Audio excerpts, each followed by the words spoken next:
So hello guys, Alicia nyo, nagbabalik muli para sa ating panibagong video. So mga minamahal, 'di ba? Tama tayo, nakakaawa po ang nangyari kay General Torre. At tama ang ating hinala nung una na siya ay pinopolitika lamang ng mga inggeterong palaka. So ngayon, para dito kay John Vic Rimulya, satisfied ka na bro? Satisfied ka na sa nangyaring pagtanggal dito nga po kay General Torre? Okay ka na? Hindi na nababagabag yung kalooban mo? Masaya ka na? Talagang todo na yung ngiti mo to the point na wala nang nakakahadlang or makakahadlang sa plano mo? Masaya ba? At masaya ka din ba na sa parting yun, nasira mo ang ating presidente dahil sa maling sumbong mo? Masaya ka na ba ng ating Pangulo ay pinagpipiestahan din ng mamamayang Pilipino dahil sa kagagawan mo? Hindi mo alam kung gaano kasikat, hindi mo alam kung gaano ka-famous si General Torre. Biruin mo na i-archive niya ang dalawang mabibigat na tao. Eh ikaw, ano yung nagawa mo?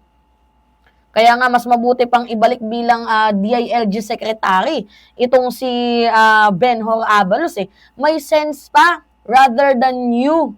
Alright, mga minamahal, talaga ramdam ng mamamayang Pilipino, no? Oo, yung pagkawala dito nga po ni General Torres sa kanyang posisyon nang dahil lamang po sa inggit. So, meron akong ipapakita. Yan. Nakita niyo yan? Oh, yan po nanggaling yan kay Torre, mga minamahal, Kasi gusto ko lang i-clarify, mga minamahal, na according kay Lucas Bersamin before, 'di ba? Dito nga po sa dating DILG Secretary na si Benhur Abalos, wala namang problema. Oo, kung mag-reshuffle ng mga third level itong si General Torre or yung Chief PNP, kung sino man, walang problema. As long as ito ay third level official, hindi na po yan need ng approval ng ating presidente. Makikita naman ninyo dyan, no? Ni-reshuffle lang, pero yung posisyon, ganun pa din naman eh. O, nakalagay dyan. O, from commander, naging TDCA. Ito namang si, yung number 2, si Bernard Banak from TCA, naging commander ng APC Western Mindanao. So, ganun pa din. Ni-reshuffle lang. Mga minamahal, ni-reshuffle lang.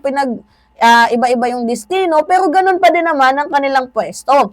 Ang kailangan lang ng approval, ang kailangan lang ng perma ng ating presidente ay yung promotion. Malinaw naman, sa ginawa ni Torre, hindi naman siya nag-promote eh. Wala siyang pinromote, reshuffle lang ang nangyari. Which is, ito na nga. Diba? Kaya daw itong si General Torres sinibak dahil nga daw po sa maling pamamalakad niya sa PNP, which is nag-reshuffle daw siya ng walang pahintulot ng NAPOLCOM at ng presidente. Which is ngayon, tinututulan ko kasi may karapatan siya eh. Diba, Chief PNP siya. Meron siyang karapatan sa kanyang organisasyon. Gets naman ata ninyo eh, di ba mga minamahal? Merong karapatan itong si General Torre. At paglilinaw nga ni Lucas Bersamin before kay Abalos, di ba? Meron pa nga siyang sinulat eh. Na hindi ko na lang maipaskill dyan kasi nabura yung picture. Pero ang sabi ni Lucas Bersamin, okay lang na ibigay sa PNP ang tungkulin ng reshuffling na yan. As long as mga third level official, ang need lang po ng approval ng presidente ay yung promotion. Hindi naman nag-promote mga minamahal itong si General Torre. Wala naman siyang pinomote. Ang kanyang ginawa, ni-reshuffle niya lang, pero yung kanilang mga posisyon, ganun pa din.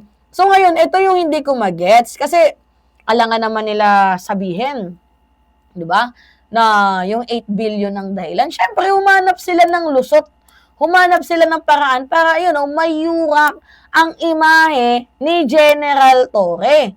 Di ba? Nakita nila na, ito, above the law na yung ginagawa mo. Ito, masyado ng yung taas ng tingin mo sa sarili mo. Nagde-desisyon ka na lang ng sayo lang. 'Di ba? Kung ipoproseso natin, sobrang babaw. Sinisipa nga ni 'di ba, ni John Vic Rimulya, sabi niya, Hindi naman ako yung gumawa nun, hindi naman ako yung may utos nun. Utos yun lahat ni President Bongbong Marcos. Dinamay pa yung presidente. And then eventually, sasabihin niya na, ay hindi, na tinanggal lang namin sa pwesto. Gawa nga ng medyo parang kailangan nating linisin. 'Di ba? Ang kapulisan, hindi pwede yung nagdedesisyon lang, ganyan-ganyan. So, sa madaling sabi, pinapalabas nila na malaki ang pagkakamali na ginawa ni General Torre. Where in fact, mga minamahal, as a chief commander, 'di ba, ng PNP, mayroon siyang rights. 'Di ba? At saka, kahit nga naman tingnan ninyo sa mga nakaraang Chief PNP, si Marbil, si Bato de la Rosa, kahit tingnan ninyo yung history, yung reshuffling, talagang pinaubaya na yan, 'di ba, kung sino man yung Chief PNP ng bansang Pilipinas. Kung binigay na sa kanila yan yung reshuffle na yan, para yun ang mas madali ang trabaho. Ang kailangan lang talaga dyan, kapag meron kang ipopromote, kailangan yan approval ng presidente. Binigay na yung privilege na yan eh. 'Di ba? So ngayon, bigla-bigla ninyong iinsultuin si Torre na, hindi, tatanggalin ka kasi mali yung ginawa mo. Pero yung totoo, yung tungkol yan sa 8 billion. 'Di ba? Na hindi pumayag si General Torre. Kasi, 80,000 na mga high caliber na mga baril. Kada isa worth 100,000. Ngayon, 80,000 yun, tumataginting na 8 billion. May 10% cut pa sila. Magkano yung 10% cut na yun? 800 million. So, ayaw kasi ni General Torre na maging sangkap din siya ng corruption kasi meron siyang hinahawakang integridad. Meron siyang hinahawakang yung accountability. Meron siyang hinahawakang transparency.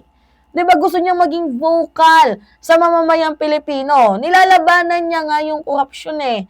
Kaya hindi ko lubos mawari na brainwash ni John Vic Remulla itong si President Bongbong Marcos. Now, tanggapin na lang natin yung fact na natanggal si General Torre. Sabihin na lang natin na i-appoint siya sa ibang posisyon or sa mas higher na posisyon. Well, mapapasabi na lang tayo na God works in a mysterious way.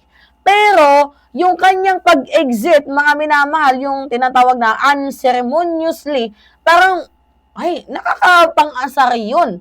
'Di ba? Wala man lang siyang, hindi man lang siya binigyan ng graceful exit, nirelieve agad-agad, nang walang pasabi, yung nagulat na lang tayo. 'Di ba, mga minamahal? Nagulat na lang tayo, yung issue niya is yung tungkol sa insubordination. Like, what the F ka na lang nung una. Pero ngayon, sa mga nakikita natin, it makes sense. May halong inggit. Aray ka. Di ba, may halong inggit. Yung ibang mga nasa kabinete, yung ibang mga nasa posisyon, hindi lang kayo napagbigyan ni General Torre. Hindi niya lang inaprobahan yung request ninyo. Galit na galit kayo? Gustong manakit? 'Di ba?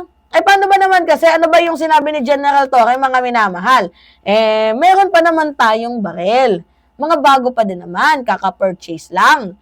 So, ba't pa tayo bibili ng bago? Kailangan kasi, mga minamahal, ng tawag dito, kailangan ng stand ni General Torre para ma-approve ng Congress ang 8 billion na hinihingi, 'di ba, ng Philippine National Police para nga po dito sa mga firearms na yan. Kailangan ng stand ni General Torre ng kanyang signature, ganyan.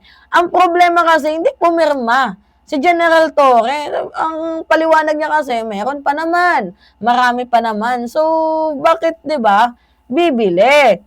So ngayon, dahil di pumayag, mukhang nagkapikunan. Mukhang parang may natamaan ng ego. Kasi ang gusto ata ng isa, nahawakan niyang Chief PNP sa kanyang leeg. Pwedeng ganon, mga minamahal. Kailangan nahawakan niya sa leeg ang Chief PNP. Kaya tingnan ninyo, humanap sila ng butas, ayun na.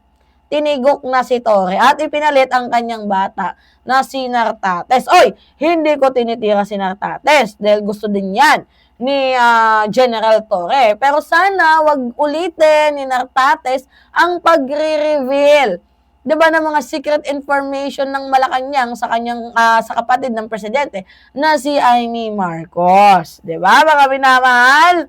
O kayo, ano yung masasabi nyo dito? Anyway, pahingi lang ako ng comments, likes, and share. And also, don't forget to click the subscribe, mga minamahal, and hit notification bell for more update. Yung lamang po at ingat, mga kababayan.